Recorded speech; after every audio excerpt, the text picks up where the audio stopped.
Bonjour et bienvenue cher ami topin, cher ami universitaire, cher ami qui tente le CAPES ou l'agrégation interne.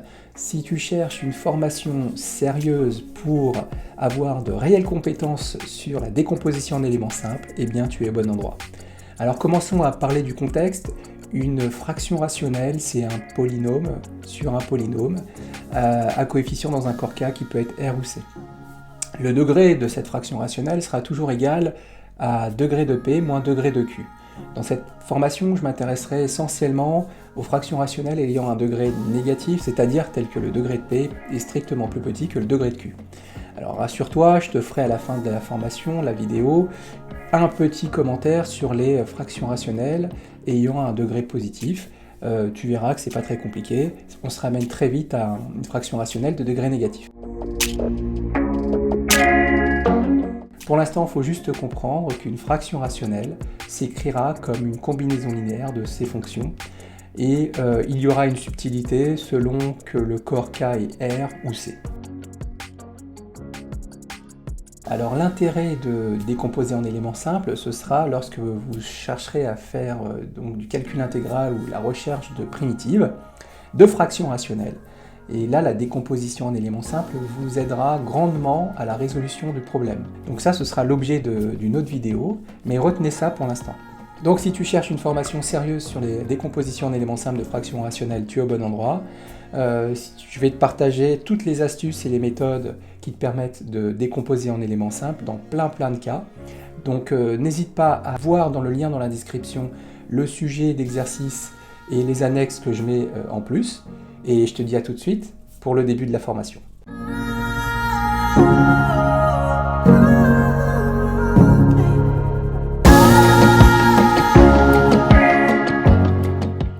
Premier cas, premier exemple, les pôles simples. Alors, on a une fraction rationnelle, 1 sur x puissance n-1. La première chose à faire, c'est de voir si ce polynôme x puissance n-1 se décompose en produit de polynômes irréductibles. Alors, on sait que dans ces crochets x, tout polynôme de degré n admet n racines comptées avec multiplicité. On appelle ça un polynôme scindé. Le polynôme x puissance n-1, on sait qu'on peut le factoriser comme un produit de polynômes de degré 1, où chaque polynôme de degré 1, c'est un x moins la racine. Alors, qu'est-ce qui peut annuler x puissance n-1 ? Par définition, ce qui annule x puissance n-1, c'est ce qui va être solution de l'équation x puissance n égale 1, est ce qu'on appelle une racine énième de l'unité. Les racines énièmes de l'unité, il y en a n, elles se situent autour du cercle unité de façon bien organisée sur le cercle, et on doit les connaître par cœur. Donc on écrit ça, dans C, on a x puissance n-1 qui s'écrit x moins oméga k, où oméga k, ce sont les e de exponentielle 2i pi sur n puissance k, qu'on peut encore appeler exponentielle 2i k pi sur n, où k parcourt l'intervalle entier 0 n-1. Donc on voit que f possède n pôles simples. Je ne parle pas de x puissance n-1, je parle de grand F de x, qui est la fraction rationnelle. Elle admet n singularités, c'est-à-dire on peut dire n valeurs interdites, qui sont les racines énièmes de l'unité. Et ces racines de x puissance n-1 sont simples, de multiplicité 1. Donc on appelle ça des pôles simples.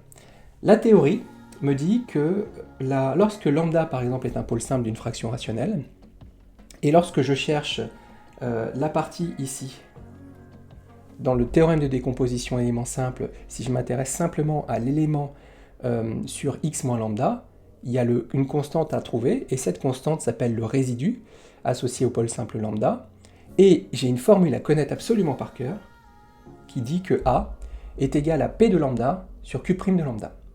Pour la démonstration qui est un petit peu longue et un petit peu technique, je vous laisse la voir en lien dans la description. Donc dans le cas de notre exemple, on a une fraction rationnelle, P sur Q, avec P qui vaut 1 et Q qui vaut x puissance n-1. On en déduit Q' de x, qui vaut n x puissance n-1. Et donc, qu'est-ce que je peux dire ? D'après le théorème de décomposition d'éléments simples, j'ai donc n éléments simples qui vont s'écrire de la manière suivante. Où AK, c'est P de oméga k sur Q' de oméga k. Donc du coup, qu'est-ce que ça donne ? Ça va donner 1 sur n oméga k puissance n-1. On va essayer de simplifier ça. Donc chaque AK vaut 1 sur n fois... Alors on n'aime pas trop oméga k puissance n-1, ça fait un peu trop grosse puissance, donc on va multiplier par oméga k au numérateur et au dénominateur. Et là on fait apparaître quelque chose de remarquable, c'est comme oméga k est une racine énième de l'unité, alors oméga k puissance n ça fait 1, et je me retrouve donc avec oméga k sur n. Donc là j'ai une jolie formule. Le théorème de décomposition en éléments simples donc, me garantit que grand F de x va s'écrire comme la somme de k égale 0 à n-1 des oméga k sur x moins oméga k. Donc cette jolie formule, on l'obtient assez facilement à partir du moment où on connaît le résidu associé à un pôle simple. Je vous invite vraiment à retenir cette technique, cette idée, parce qu'elle est vraiment très intéressante. Alors, dans un cas particulier, si par exemple vous avez 1 sur x carré moins 1, vous savez que x carré moins 1 a deux racines, la racine moins 1 et la racine 1. Donc vous savez que ça va s'écrire a1 x moins 1 plus a2 x plus 1. Et a1, c'est donc p de 1 sur q' de 1. Et a2, c'est p de moins 1 sur q' de moins 1. On a a1 ici qui vaut 1 sur 2, puisque la dérivée de 2x, de x carré, puisque la dérivée d'x carré c'est 2x, sur 2 fois 1. Et a2, c'est 1 sur 2 fois moins 1. Du coup, on en déduit que c'est 1 demi qu'on met en facteur de 1 sur x moins 1 moins 1 sur x plus 1.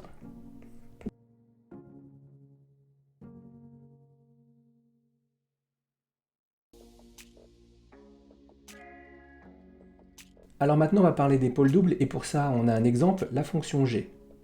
On a deux pôles, ici, de multiplicité 2.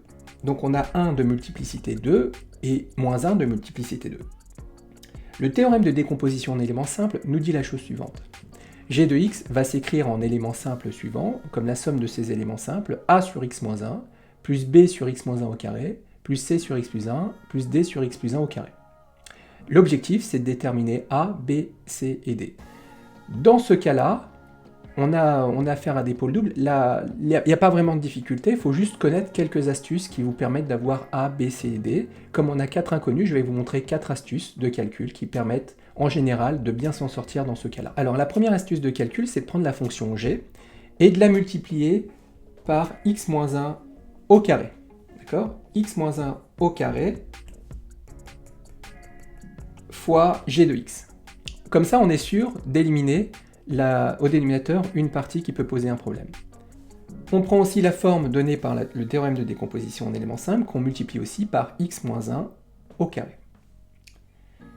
Et voilà ce qui se passe. En multipliant par x moins 1 au carré, on va avoir, et ça c'est très intéressant, on va avoir le b qui est isolé. Les autres sont en facteur de x moins 1 ou d'x moins 1 au carré. Et le truc intéressant, c'est que lorsqu'on prend cette fonction-là et on l'applique à x égale 1, eh bien ça va nous fournir b du coup. Puisque vous mettez x égale 1 partout, il y a 0, 0, 0, sauf le terme où il y a b. Et comme on a écrit x moins 1 au carré de deux façons différentes, si ici je mets x égale 1, je calcule ce que ça fait, donc ça fait 3 sur 2 au carré, 3 quarts. Et donc, par identification, j'ai b égale 3 quarts. Voilà pour la première astuce. La deuxième astuce est similaire à la première astuce. Je prends la fonction g et je la multiplie par x plus 1 au carré. Et ça me fournit cette fraction rationnelle. Je fais la même chose avec la décomposition en éléments simples. Je multiplie par x plus 1 au carré et je vais m'apercevoir que cette fois, c'est le d qui va être isolé. Je vais appliquer en x égale moins 1 et ça va me fournir d. Et donc là maintenant, si j'applique ici en x égale moins 1, ça fait moins 1, plus 1, le tout divisé par moins 2 au carré. Ça me fait donc 1 sur 4. J'ai donc d égale 1 quart. La troisième astuce consiste à passer à la limite. profiter du fait que le degré de la fraction rationnelle soit égal à moins 1, puisque 3 moins 4, ça fait moins 1. On va équilibrer donc le degré du numérateur et du dénominateur en multipliant par x le numérateur. Donc en multipliant par x le dénominateur, je vais avoir un polynôme de degré 4 moins 4, donc 0. Et ça va être intéressant.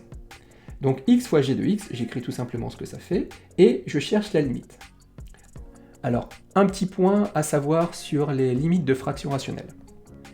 Quand vous avez la limite d'une fraction rationnelle en l'infini, plus l'infini ou moins l'infini, vous avez donc une propriété mathématique qui vous dit que la limite d'une fraction rationnelle, c'est la limite en l'infini des monômes, des quotients des monômes de plus haut degré. Et donc ça, c'est quelque chose que je vais utiliser tout de suite dans la suite. Donc la limite ici de x, g de x, c'est la limite du monôme de plus haut degré au dénominateur sur, en fait, la limite du plus haut degré au dénominateur qu'on ne voit pas, mais si on développe, on voit bien qu'on a du x carré fois du x carré, donc du x4 sur du x4. Et donc là, on a 1, car c'est la limite de x4 sur x4 quand x tend vers plus l'infini. Donc ça, c'est une information intéressante. Parce que d'autre part, avec la forme donnée par le théorème de décomposition en éléments simples et en multipliant par x, voilà ce qu'on a. Et si on cherche la limite quand x tend vers l'infini, là on va avoir du x sur x, donc ça va tendre vers a ici. Là, du x sur x carré, ça va tendre vers 0. Du x sur x fois c, ça va tendre vers c. Et du x sur du x au carré, ça va tendre vers 0. Et donc là, qu'est-ce qu'on va avoir? On va avoir que la limite de x, g de x fois g de x, c'est a plus c. Et donc tout ça, ça nous fournit quelle équation? A plus c égale 1, puisque je vous rappelle qu'on a dit que xg de x avait pour limite 1. Et pour la quatrième astuce de calcul, on prend xg de x, et cette fois, on applique quelque chose qui marche tout le temps et qui est plutôt pratique, c'est d'appliquer en 0. Donc g de 0, ça nous fait 1 sur moins 1 au carré, fois 1 au carré, donc là, on a 1.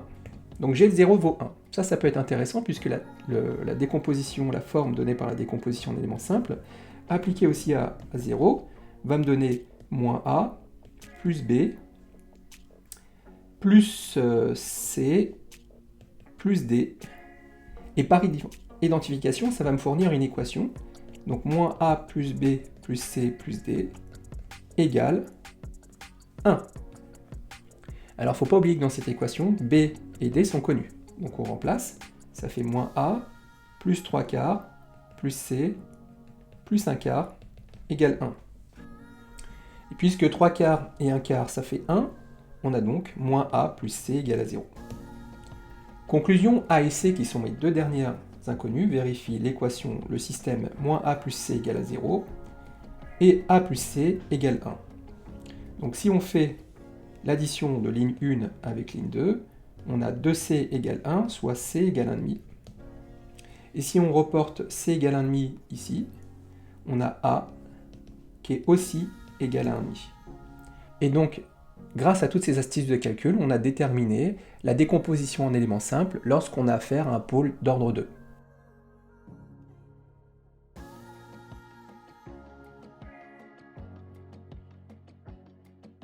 Alors maintenant, on va s'intéresser aux pôles qui sont au-delà, qui ont des multiplicités au-delà de 2, donc 3, 4, etc. Alors, en général, c'est jamais rigolo de trouver les éléments qu'il faut, parce que les calculs sont toujours longs. Et moi, ce que je vais vous proposer, c'est une méthode qui marche assez bien, mais qui est aussi longue en calcul, qui utilise les développements limités. D'après le théorème de décomposition en éléments simples, je peux écrire h sous la forme suivante. Donc l'idée est d'utiliser les développements limités, mais avec quelle fonction? Eh bien on prend la fonction h qu'on multiplie par x-1 au cube, c'est-à-dire qu'on va essayer d'éliminer là dans le h le x-1 au cube, en multipliant par x-1 au cube. Et tout simplement, on obtient cette fonction-là. Bon, maintenant si j'ai fait quelque chose avec la fonction h de base, il faut que je le fasse avec sa forme donnée par la décomposition en éléments simples. Ça fait quelque chose d'assez moche. Maintenant, l'idée, c'est de poser petit h égale x-1. Parce que l'idée, c'est de créer un développement limité au voisinage de 1, et donc on va transporter le problème d'un développement limité au voisinage de 1 en voisinage de 0. Donc je vais poser h égale x moins 1, et puis vous allez voir aussi, ce qui est bien, c'est que tous les x moins 1 qu'on a là vont devenir des h. Donc x moins 1 au cube fois h de x, si je prends la première forme, et je pose h égale x moins 1, j'ai donc h cube fois h de 1 plus h égale un polynôme, une fraction rationnelle en h. Après simplification, on obtient donc la nouvelle fraction rationnelle en h, que je vais appeler f de h, qui est égale à une fraction rationnelle en h, et donc on n'est plus en x. Mais si j'ai fait donc ce changement de variable pour la première forme de x moins 1 au cube fois h de x, et il faut que je le fasse aussi pour la forme donnée avec la décomposition en éléments simples. C'est ce qui rend les choses un peu longues, hein, même très longues. Donc je fais aussi le changement de variable, ça fait f de h égale ah carré plus bh plus c, plus autre chose dépendant de h cube. Alors là, maintenant, je m'intéresse à ce que je vois. Là, je vois un truc très intéressant, c'est que f de h s'écrit comme ah carré plus bh plus c, c'est-à-dire un polynôme du second degré, plus quelque chose d'autre. Et lorsqu'on a l'œil averti, on voit ici qu'on a affaire à un développement limité à l'ordre 2 de la fraction rationnelle h. Avec a, b, c inconnus, certes, mais clairement un polynôme du second degré. Et la partie qui est un peu moche, eh ben on va simplement dire que c'est un petit taux de h carré. Alors pourquoi? Parce qu'on peut mettre h carré en facteur d'une fonction de h, que j'écris pas, que je vais appeler epsilon de h, mais qui tend vers 0. Epsilon de h, quand h tend vers 0, et quand on a h carré fois une fonction de h qui tend vers 0, c'est ce qu'on appelle un petit taux de h carré. Et donc, grand F de h est écrit sous forme d'un développement limité. On est super content, on se dit, tiens, on obtient peut-être quelque chose, une piste. Alors, ce que j'ai fait sur la forme donnée par la décomposition d'éléments simples, il faut que je le fasse avec cette forme-là. D'accord? Il faut que je fasse aussi un développement limité de ça. Alors, on y va. On va s'intéresser à deux blocs. Le premier bloc, c'est celui-là, qui est en fait un polynôme. Alors vous allez vous dire, oui, mais d'où sort le 8? Le 8, je l'ai sorti puisque j'ai vu que h plus 2 au cube, je pouvais factoriser par 2, que je sors au cube, ça fait 8, et là j'ai 1 plus h sur 2 au cube. Vous allez voir pourquoi j'ai fait ça. Mais premièrement, je vois deux blocs. J'ai un polynôme que je vais surtout pas toucher, parce que je cherche justement à écrire f de h comme un polynôme plus un petit taux de h carré. Et par contre, le deuxième bloc, là, clairement, lui, c'est pas du tout un polynôme. Donc il faut que je sorte des connaissances sur les développements limités. Donc je vais prendre cette fraction rationnelle, là, 1 sur 1 plus h sur 2 au cube, il faut que je trouve un développement limité en 0 à l'ordre 2. Alors je vais pas partir de rien, je pars de connaissances. 1 plus h puissance alpha au voisinage de 0, c'est à connaître par cœur, c'est 1 plus alpha h plus alpha moins 1 h carré sur 2 plus petit taux de h carré avec un alpha réel. Et si j'applique ça pour mon problème, eh bien j'ai 1 plus h sur 2 puissance moins 3. Donc je cherche le développement limité, je vais remplacer alpha par moins 3, et après calcul, j'ai le développement limité de ce bloc-là. Donc j'ai le développement limité du deuxième bloc. Maintenant, ce qu'il faut faire, c'est multiplier les deux blocs entre eux, et donc en fait, ce qu'il faut faire, c'est développer par exemple 2h carré avec 1 moins 3h plus 6h carré, et ne conserver que les termes de degré 2, inférieur ou égal à 2. Tout ce qui est de degré 3, tout ça, on ne le prend pas. Par exemple, si je fais 2h carré fois 3h, ça fait du h cube, je prends pas ça, je le laisse dans le petit taux de h carré. Donc après développement, et après avoir limité les termes à degré inférieur ou égal à 2, et après simplification, on a finalement obtenu f de h. Et comme on a f de h donné en développement limité de deux façons différentes, la première avec ABC inconnu, la deuxième avec des nombres connus, déterminés, eh bien on va utiliser maintenant le mot le plus important, c'est que si une fonction admet un développement, une fonction de classe C2, qui admet un développement limité, son développement limité est unique. Et là, je vais utiliser donc l'unicité du développement limité de la fonction f en 0 pour dire que a égale à 5, b égale à moins 3 et c égale 2. Donc vous avez vu que c'était un peu long. C'est un peu long, mais ça se fait. Voilà. On ne peut pas avoir 6 inconnus et se dire qu'en 5 secondes, on trouve les réponses. Donc cette méthode, elle est quand même très intéressante. Vous devez l'avoir dans votre boîte à outils pour pouvoir résoudre ce genre de problème. Et elle permet de travailler et de se renforcer au niveau des développements limités. Donc si on prend le problème à la base, on vient de trouver donc A, B et C, et il reste à déterminer D, E, F. Pour déterminer D, E, F, on fait la même chose. Là, l'exercice, il est volontairement très long, hein, je ne veux pas le faire, mais c'est plus un exercice pour travailler ces gammes. Hein.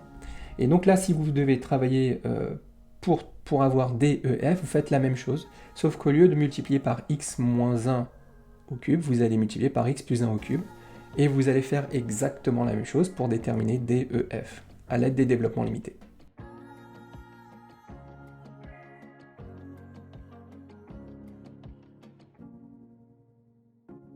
Prenons l'exemple de cette fraction rationnelle, qui est donc, lorsque on regarde le dénominateur, le polynôme irréductible de degré 2 est ici.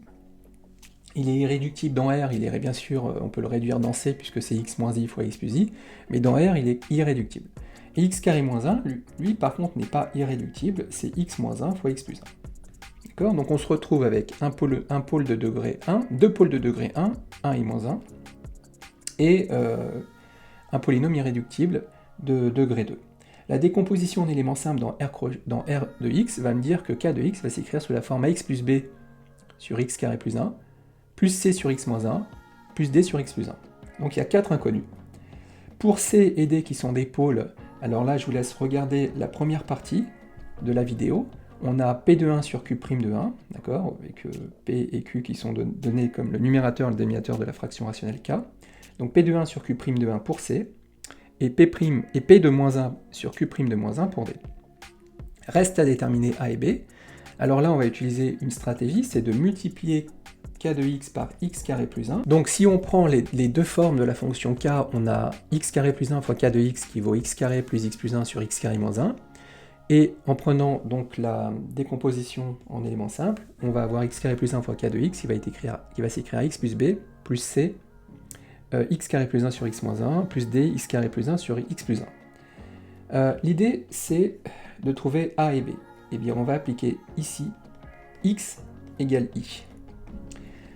Parce que on va obtenir ici, donc je vous laisserai faire les calculs, mais moins i sur 2, et là, ai plus b.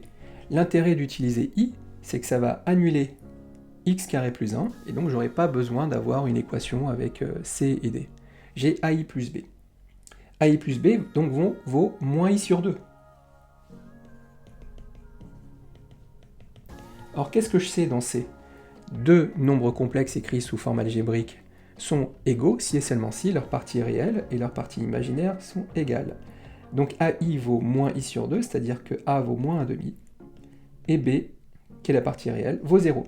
La formation se termine, elle était, j'espère, riche en méthodes et en conseils.